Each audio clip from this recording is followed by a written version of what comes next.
Mungu anapotuacha uelewe kwamba tumebaki kwenye mlima Seiri. Wana wa Israeli walitembea na Mungu, lakini walipofika mlimani Seiri, Biblia inasema wingu likafanyaje? Likawapotea. Kwa hiyo walizunguka mlima Seiri muda wa miaka mingapi? Muda wa miaka 40 wanazunguka na waoni njia. Mle Kumbukumbu la Torati sura 2 ndio Bwana anakuja anawaambia, mnazunguka mlima huu wakati wa kufaa. Sasa geukeni upande wa mashariki.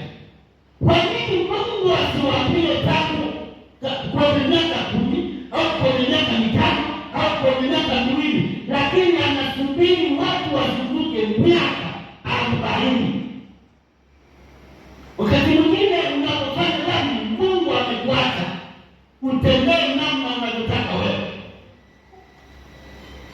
na mtume nabii na usiote wote ndio unaweza kuona jinsi mimi natembea vizuri na Mungu. Biblia inasema unapojidhania kwamba umesimama, ujiangalie usio umeanguka.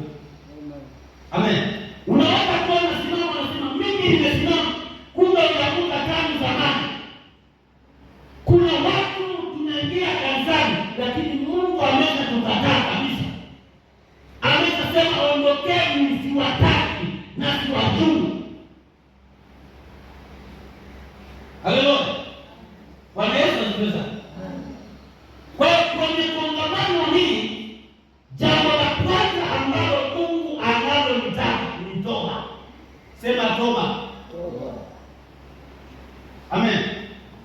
Kuna mambo makubwa ambayo Mungu anahitaji kuyarejesha kwenye maisha yako, lakini kitu cha kwanza ambacho ametamani kukirejesha kwenye maisha yako ni uungu.